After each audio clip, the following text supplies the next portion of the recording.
Yeah. Okay, we'll officially start our class on white magic. We left off talking about energies which influence the astral body. The first energy was the that we mentioned is the sentient body of the whole planet itself. The whole planet itself has an astral body which affects us. And remember, astral energy is one of the main hurdles for the disciple to overcome because it's so powerful. If you don't think it's powerful, just start a political argument with most anybody, and then you'll see a lot of emotional energy uh, come come forward with most anybody you talk to. So we have a lot of astral energy, and the planet of itself is a source of it. Then he talks about non-physical planets that we can't see are actually another source of astral energy. And one of those planets is a particularly unifying one that will help to bring in the Aquarian age. And so that's where we left off. The other sources of energies will be astrological energies from the sign of Aquarius. It'll bring down the breaking down of barriers and bring in greater brotherhood. And he says it's going to take 1,000 years for this unification and this brotherhood to fully materialize. Other places he says, within about 100 years from now, if we don't blow ourselves up first, we're going to be strongly into the Aquarian age, probably about 150 years actually. But we're going to be strongly if we manage to hurdle all the crises coming up and solve our problems, we will be securely into the Aquarian age within 100, 150 years. And then we will reach the major part of the goals of the Aquarian age in about 1,000 years. And he makes an interesting point that at the end of each age, that which was good becomes the evil in a way, or corrupt. And he says what happens is the energies are too much in excess. Now, the energies which govern the Piscean age was the sixth ray, and it's the rays governing most of the religions, and it's governs idealism. It governs the emotional body, and we can see in this age how the Piscean energies worked out. In the days of Jesus, it started out really good. He presented the ideal of the perfect man, and the disciples went forward. And a lot of people think that Jesus actually came at the beginning of the Piscean age. It was actually 100, 150 years into it when he appeared. So the Piscean age was already in when he showed up. And if we had an appearance of him again, it would be like in a similar sequence. It wouldn't be now, but it would be like 100 or 150 years from now when the energies are very secured. So the Piscean age was in with some strength when Jesus showed up, and that's why the presentation of the ideal man was at the right time and the right place, and it took off, and all these energies of presenting the ideal of the Christ were started off really positive, and then they went to excess, and we had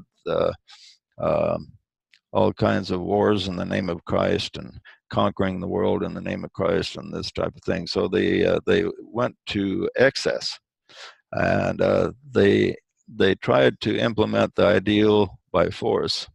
He says the same thing's going to happen with the Aquarian age, but with the Aquarian age, it's more of a mental age than the Piscean. The Piscean is the most emotional of all the signs, and we can when we look over the past 2,000 years, it was a very emotionally wrought age. And a lot of emotions were always involved, and a lot of idealism, and a lot of passion. And even in the writings and the art, a lot of passion is uh, exemplified. So anyway, in the Aquarian age, we're going to have an increase of brotherhood for the next 1,000 years. It's interesting to think of, well, how will the Aquarian age, after the 1,000 years is over, start to get corrupted? That's an interesting thing to think about. And it's governed by Ray 7, and it's he doesn't really mention about how it will get corrupted, but he talks about at the end of each age, the energies begin to get corrupted. And it's possible that people will lose themselves too much in the whole and need to recapture their identity as an individual human being. That may be one of the problems at the end of the Aquarian age. But so it's interesting to think about.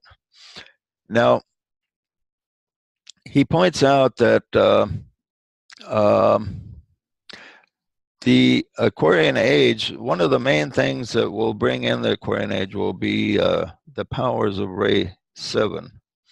And the Ray 7 governs ceremonial magic, like the ceremonies in church, taking the Eucharist or the sacrament, baptism. These are all Ray 7 things.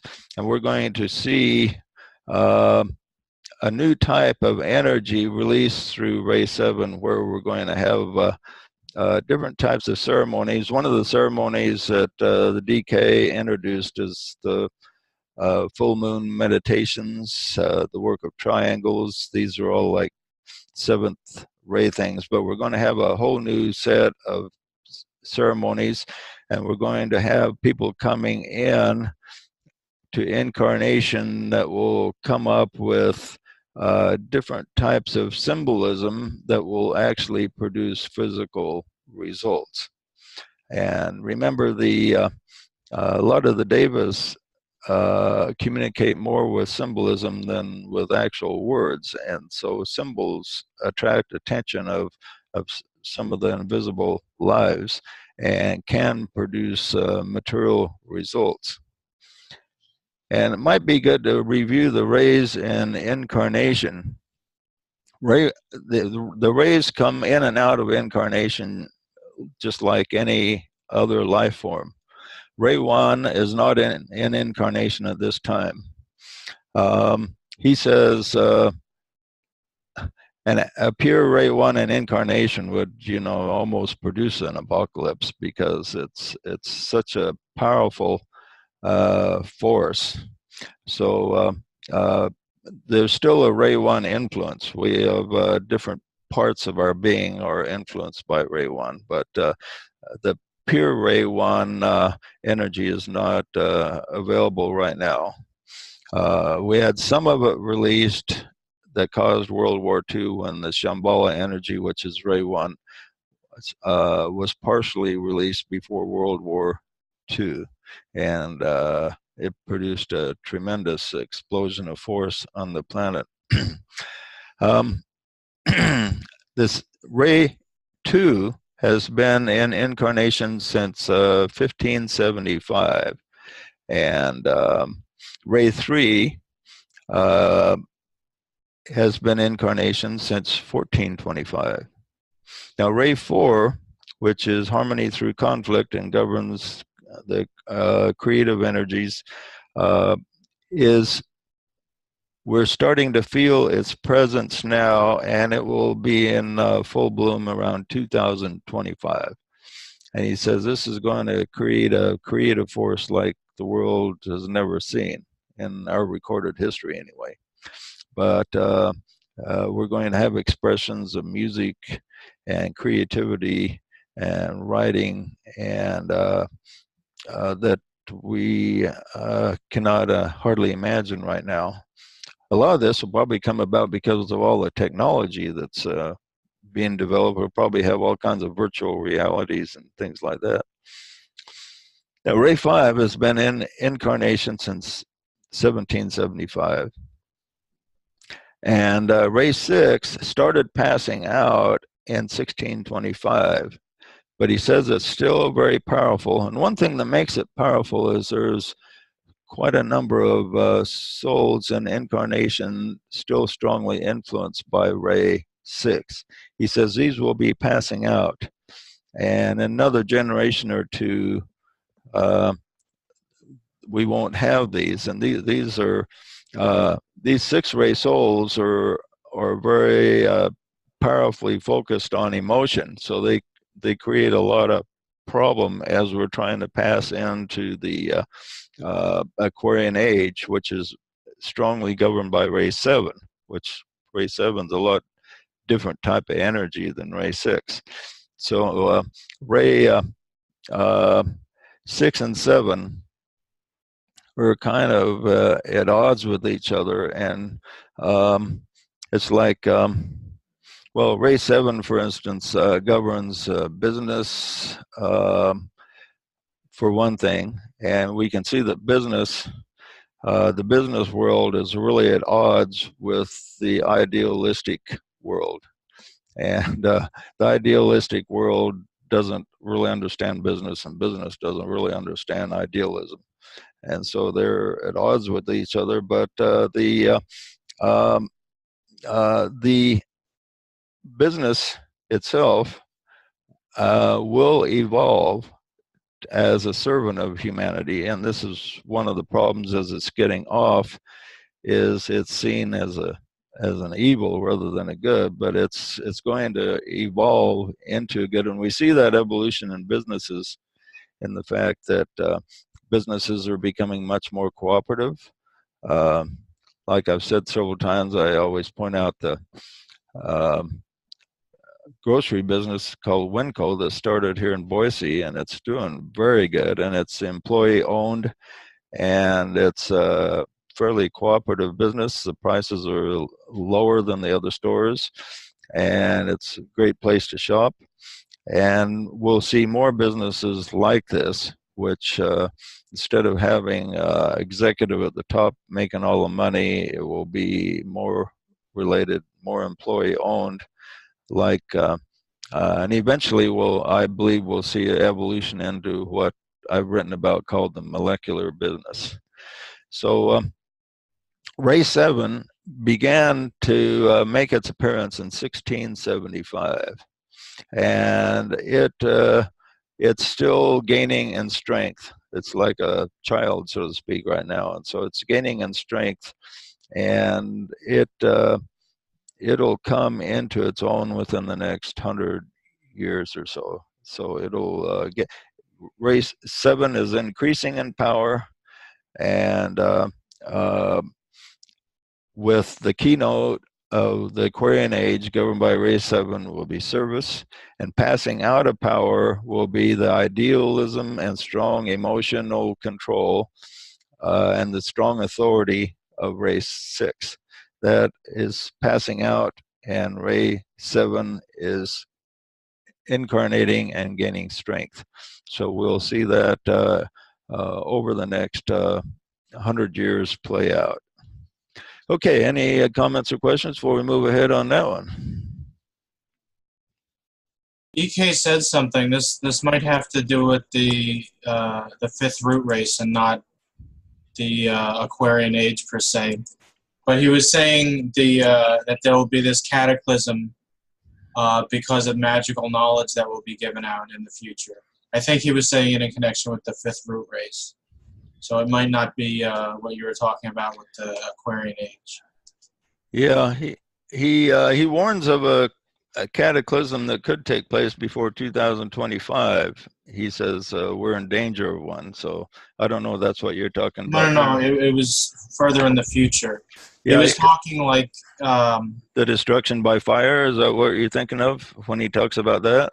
No, he was talking about like devas and magical power, and it was in connection with the 5th root race being the mind and how they were hesitant to give out stuff, but what will be given out will eventually be misused by the Aryan root race, whatever. Yeah, I'm not sure what you're talking about there, but that's entirely possible. There It's are in. It's cycles probably. where, yeah, It's probably in esoteric psychology too, where the raisin initiations. I forget which one because those are the ones I've been reading.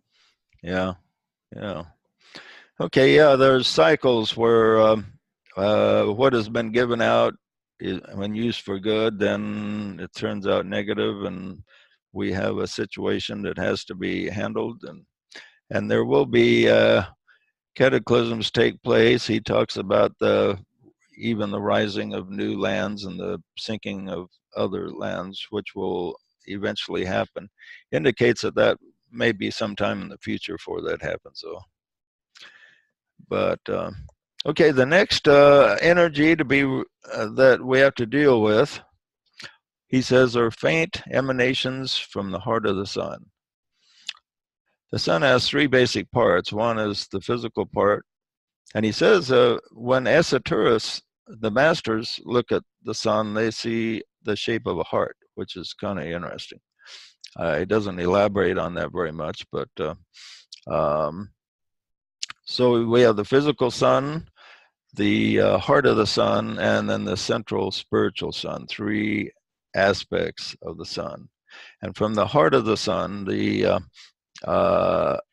astral part of the sun, you might say, uh, they're sensitives, he says, picks up vibrations from this that are stepped down for the masses to absorb.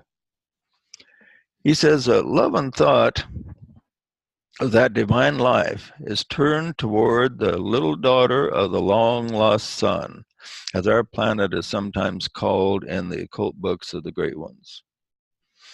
That's an interesting phrase. He calls this planet the little daughter of the long lost sun. It's an interesting phrase to contemplate, and that's in its connection to the heart of the sun. Another influence is the astral body of humanity itself, which picks up the four energies, and various leaders seek to sway the people using the astral energies of humanity itself. So when a politician's running for office, they're the most famous dealing with astral energies. They speak to what the people want as a whole, and the people as a whole have certain desires for, say, uh, uh, healthcare or security or all kinds of things that appeal to the emotional stability. And the politicians of the planet really deal with this astral body of the planet itself. Now, salespeople do too. When salespeople are trained, they're trained to pick up the basic desires of people as a whole and then gear their sales presentation to the not so much to specific people, but to what people as a whole will want and need. Okay, the sixth thing he says influences the astral life or sensitive emanations of a man's surrounding family and friends. That's one thing that most people kind of overlook when they think about this, because your family and friends are kind of connected with humanity, yet they have a unique influence all by themselves in the fact that visualizing everything, every combination of lives as a group. So your family and friends, all your family and friends that you have are kind of like a group life that's created by your mind and links that is unique for you. And they have a certain effect on you. And what the disciple needs to do is to be able to discern that effect and use it wisely, not be too influenced by it, but take it into consideration. Oftentimes, people put too much weight on what their friends and family think. There's nothing wrong with giving their thoughts weight, but not so much that they control your feelings, so that you can go ahead and make common sense decisions. Okay, the seventh thing and last thing he points out is a person's individual astral body. This is perhaps one of the strongest influences on us, is our own astral body, which has been developed over many lifetimes. And our own astral body is affected by the emotions of others. Every person you come in contact with kind of touches your emotional body and produces certain types of feelings. Matter of fact, when you first meet anybody, you get a first impression of them largely through your astral body. You have a feeling about them, like this person's a good guy, or this person is somebody I need to stay away from. But you get certain feelings about people you meet. It says a person can choose to feel the communicated emotion or not to feel it, but sense it and choose not to respond to an impact or to emotional impression. In other words, we have to have a little bit of Spock in us, so that not so much that you don't feel. No, Spock took it to the extreme, as he tried to go beyond the emotions, so emotions didn't affect him, so he didn't even feel anything. But he points out the Spock part of us that we need to keep in us is to keep the idea of the mental observer. So remember in Star Trek when Bones got all emotional and started shouting and ranting and raving and going on, and Spock just stood there like nothing was happening and let it just pass through him. He says, this is a part of Spock that the disciple must learn to capture, so that people can just be all emotional around us and we're just the observer. We watch them, but we're not affected by it. He says this is what we need to learn. Not so much that we need to not feel emotion ourselves. Nothing wrong with feeling emotion, but to be able to neutralize its effect on us. And he points out that love and emotion are not the same. A lot of people, he says, get these two mixed up.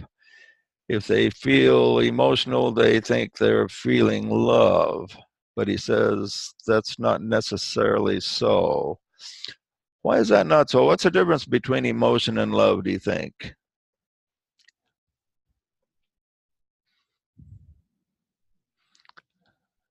Who can give me a difference? Let's pick on Adam. We haven't heard from you for a while. Adam, good to see you. Hey, JJ. I would say emotion is largely selfish or self-focused, whereas true love is more about the group and the benefit of the all. Yeah. So could a person feel emotion but not be a loving person, you think? What about if emotions comes from the solar plex and love comes from the heart? Yeah, that's true also. Okay. Now, so yeah, you can feel a lot of emotion, and some of the most unloving people I've ever met are the most emotional. So emotion is different than love. Love uses emotion, but love is not emotion. Love is a spiritual essence, kind of, that uses a high state of feeling to communicate its properties, you might say. The astral is also comes under various rays also. Like I'm a first ray astral. Yeah. Okay. Well, that's interesting. Now he talks about right and wrong vibrations. He says it's important for the disciple to recognize the difference in vibration from the soul and the lower astral body. says, do one's astral vibes help or hurt others? The disciple must direct his emotions so they're harmless, he says, before he can take major initiations. So we've talked about this quite a bit before, but the difference between the vibration of the soul and the astral body. A lot of people think because the astral body has various levels of feeling. It has the lower levels where it has high selfishness and selfish feeling and the lower emotions of anger and hate, and this type of thing. Then it has the higher parts of itself has higher feelings that are have some connection to the heart, and thus it brings in love and devotion and a sense of good feelings and good vibes.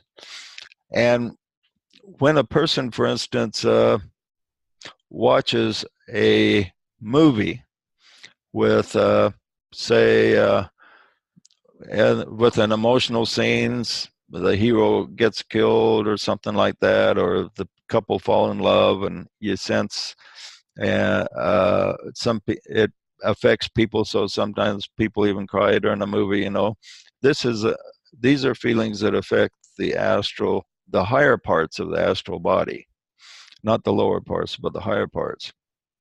And sometimes religious people, when they have the higher parts of the astral body affected, they think this is God speaking to them. And it is, in a way. It's kind of a step down version of God's energy, because all energy does come from God, but it's in the astral body, it's stepped down. And you can be in touch with some really positive emotional feelings and not have soul contact, even though the feelings are reflected from the soul. So this is what makes it confusing to people, is that many people think they've had the baptism of fire, or made a strong connection with God, or God has spoken to them because they have these really positive feelings and connection with something, and they see this as a message from God, whereas it's merely their thoughts have been in a positive direction that have stimulated the higher parts of their astral body.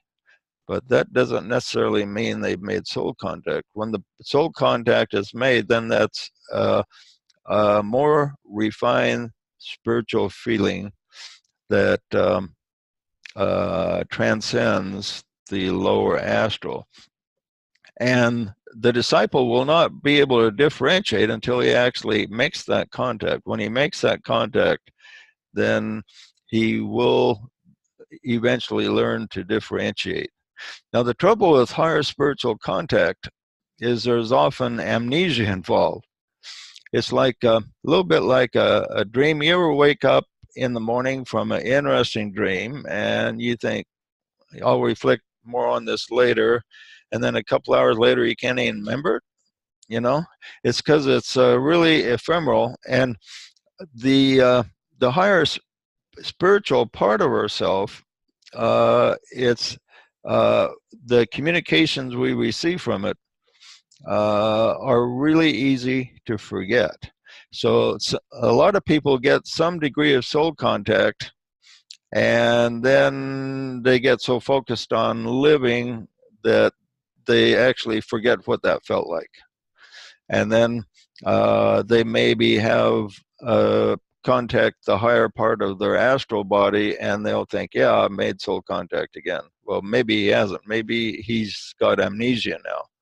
And this amnesia is something that affects disciples quite a bit and needs to be overcome. But so the goal of the disciple is to secure the higher contact enough so that he can always differentiate between soul contact and contact with the higher part of your astral body.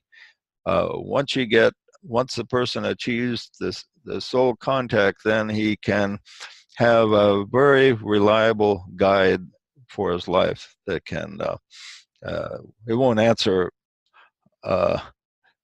all his questions on data, but it will guide him in, as far as true principles goes, in the right direction at all times. Okay. So this is an important step that the disciple must learn to recognize. It says the disciple, then he talks about another quality the disciple must attain is harmlessness. He says he must attain what he calls positive harmlessness. He says there's a positive and a negative harmlessness. Anybody got any idea what the difference is? What's a negative harmlessness? What could that be? Kind of like being overprotective. Yeah, that could be part of it. Okay, so in other words, he says there's a lot of people understand there's a teaching about harmlessness out there, but he says people misunderstand it. So they think that some people think that being harmless is doing the obvious harmless thing. And one of the best examples of this is before World War II. There was a resurgence of spiritual thought just at that time period. And a lot of people were teaching about love and harmlessness. And then when the threats of war come up, they thought, well, what we have to do is just, we don't want to go to war, but we have to show love and not do anything that will make anybody mad, you know. So, but that didn't work. We wound up with World War II anyway. And the Tibetan says that these people that just tried to send love to Hitler did more harm than good. It was a negative harmlessness. In other words, sometimes the harmless way, the most harmless way, is different than appears to be. The most harmless thing we could have done before World War II was to have stopped Hitler in his tracks before he gained traction. That would have been the most harmless thing to have done for the world. But we didn't take that because we were trying to avoid conflict.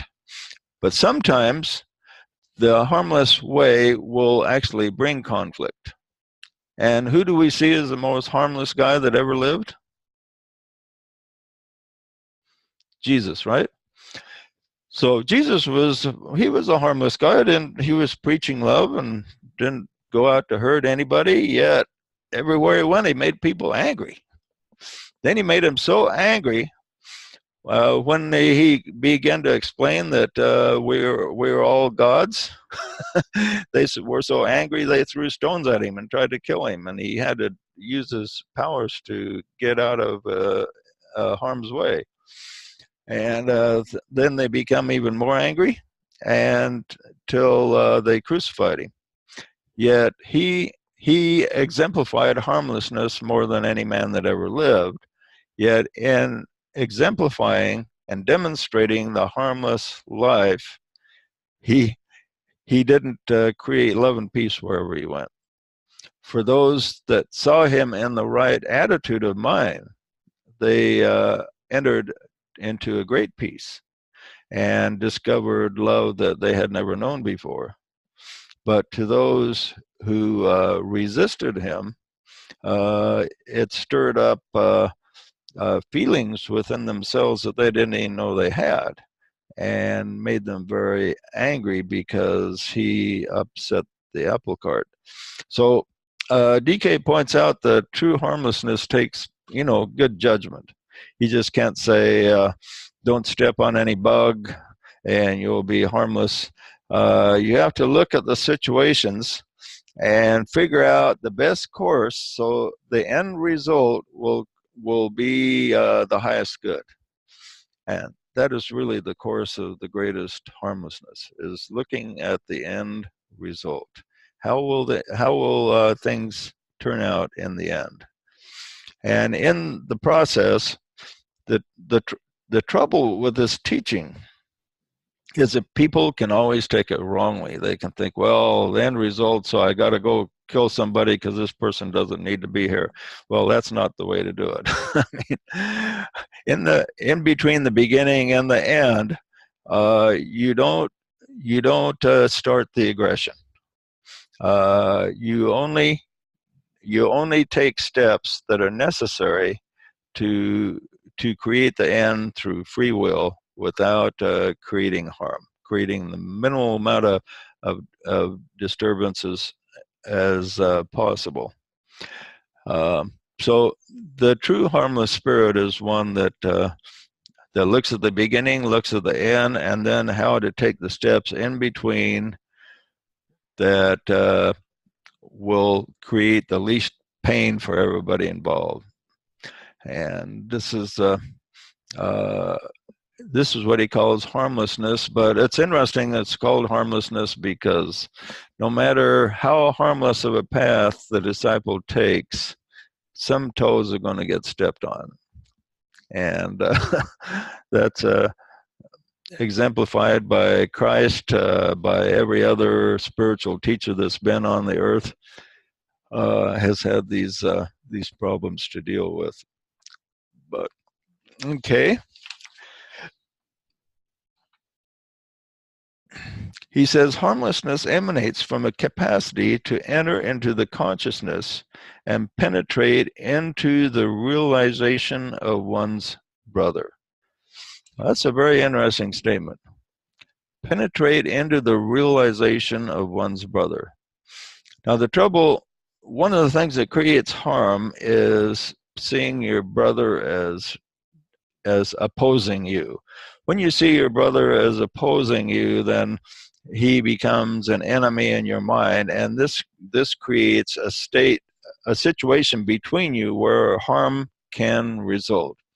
To have the greatest harmlessness, enter into your brother's mind. Let's suppose we're having a big argument. You're having a big argument over Donald Trump. One of you loves him, the other guy hates him, okay? And so one person can get angry over him and call the other person names and interfere with their friendship and create harm. Okay, in that situation, he says the thing to do is enter into your brother's mind. Understand, in other words, why he feels and thinks the way that he does. You know, Jordan Peterson kind of uses this approach very well. If you watch some of his lectures, when he's arguing with somebody that disagrees with him, he will listen intently to him. He's a good person to follow for the harmless path. He listens intently to him, and then he'll say something, yeah, I understand your point of view, and he lets the other person feel, yeah, you have a legitimate point of view there, and I understand where you're coming from. And this puts the person at ease. And this is why, and then he presents his point of view.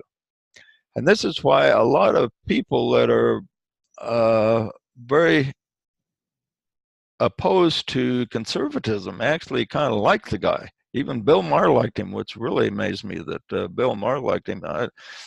Bill Maher usually hates every conservative thinker out there. But Bill Maher had him on his show, and he just loved the guy, which just about blew me away.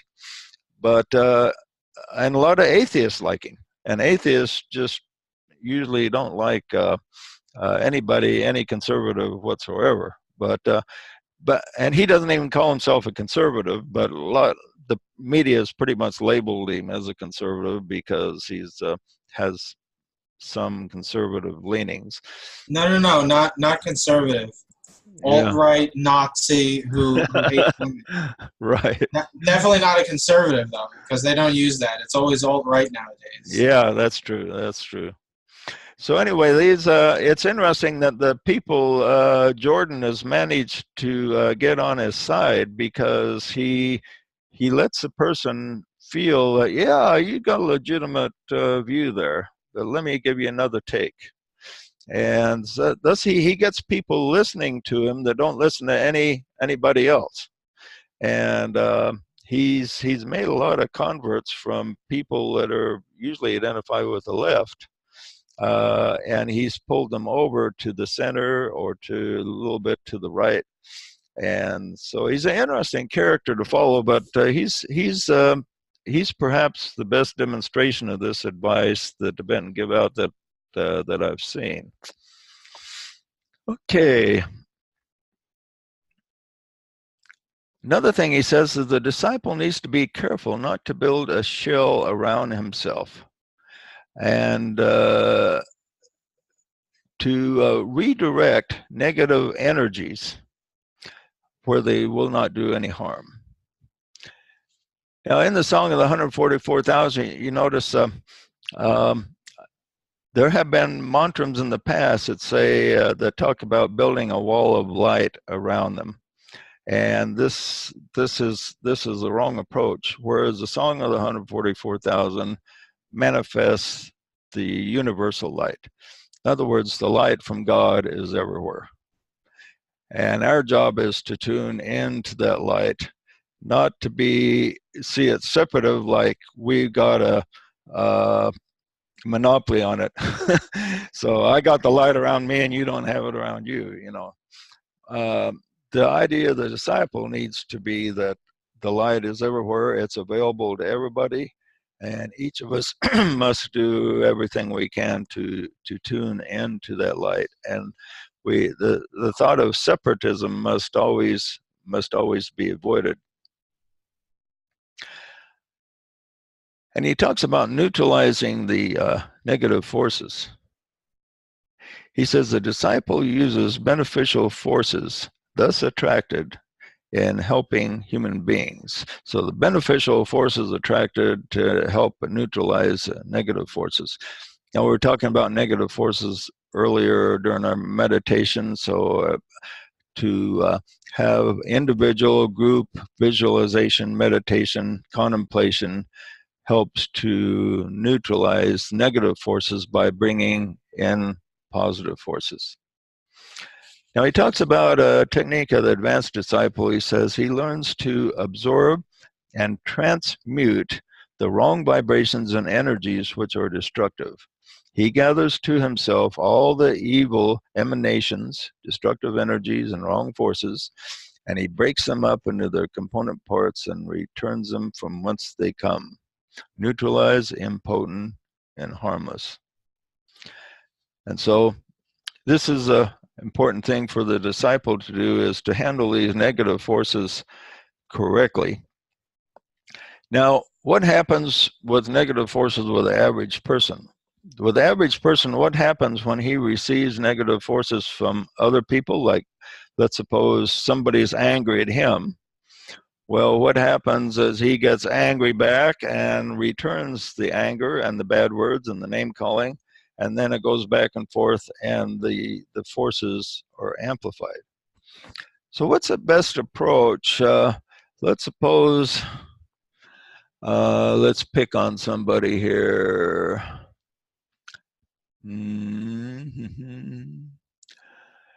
Let's pick on Nick. Nick, let's suppose somebody just attacks you and calls you a ne'er-do-well and says that you're a big failure and you're never going to amount to anything. Okay, that produces makes you feel kind of bad, especially if it's somebody respected. What's the best way to deal with that?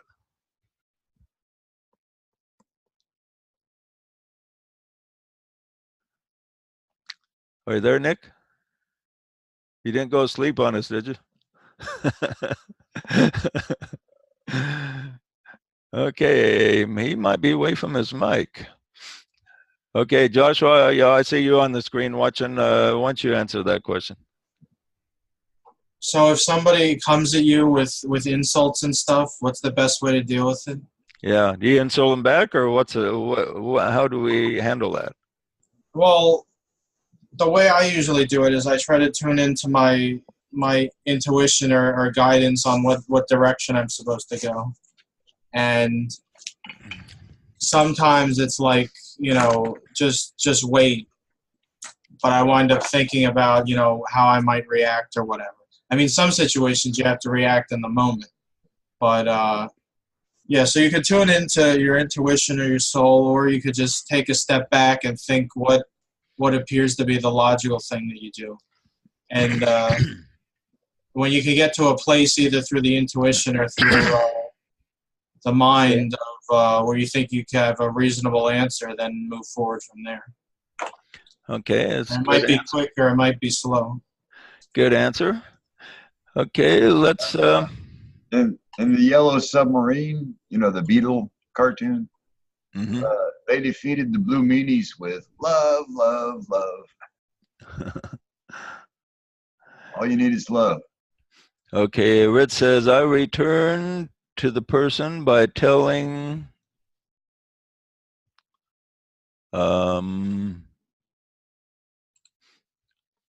let me see here.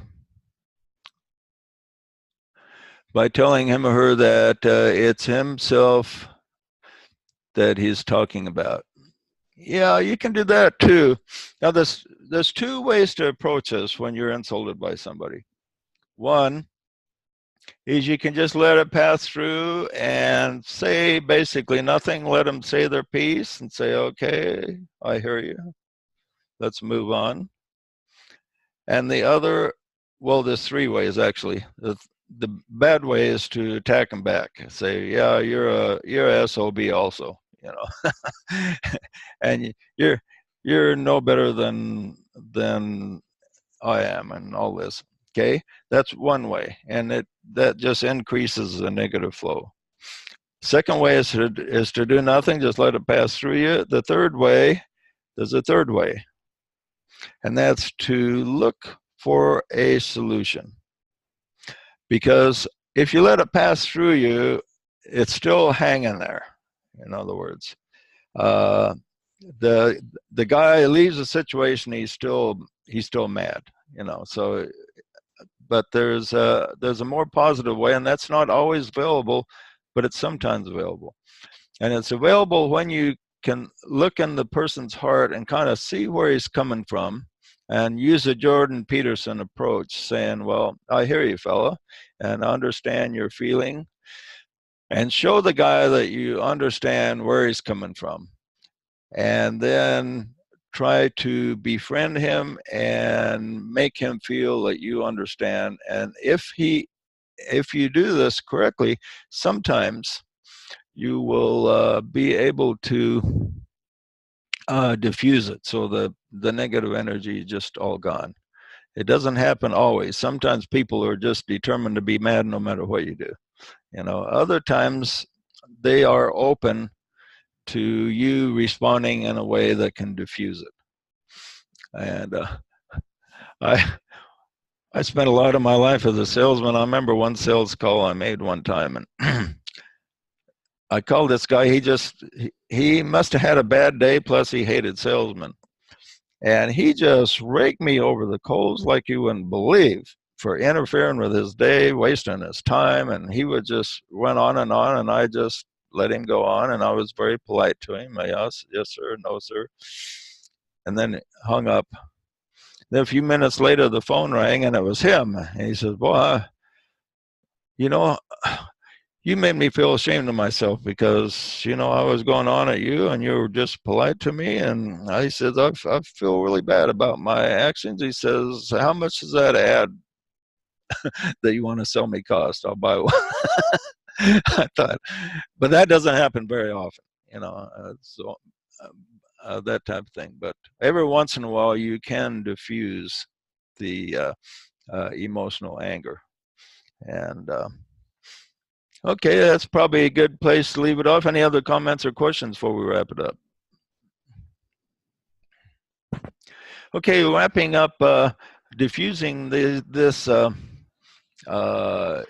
these astral emotions, the negative emotions, is very key, because they always come up, and whenever you form a group of any kind, there's always going to be positive and negative emotions involved. So the disciples need to learn how to handle these to the best of our ability, so that when they do come up, we can diffuse them if possible.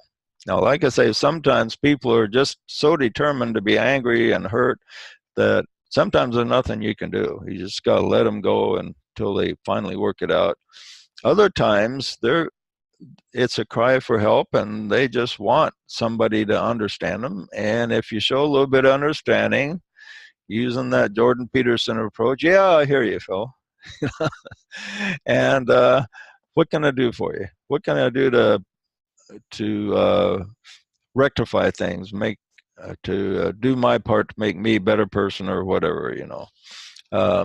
So sometimes it works, sometimes it doesn't.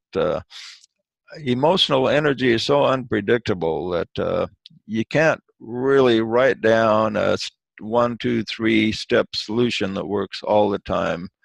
You have to kind of play it by ear, and if possible, be in touch with your soul. Your soul will guide you as to the best approach to use when people in your family, friends, associates discharge negative energy. And our mission as servants is to help them, guide them on the path of harmlessness. Okay, so no other comments or questions? Anything else? Good group today, and the vibe is increasing as we mingle. So hope everybody has a good week, and reflect on the positive vibes you had today. And we will see you, I believe we will see you next Sunday, all being well. Probably, I haven't figured the time. It'll be either 10 in the morning or 2 p.m. Anybody, we had a meeting at 10 in the morning last week. I'd like feedback on what people kind of prefer as their best times. Okay, meantime, while class dismissed, we'll see you next week. All right. Take care, JJ. Hey, Merry Christmas, everybody. Yeah, oh yeah, Merry Christmas. Good idea. I'll be writing a Christmas message the next day or two. Light, love, and life. Good night. Good night.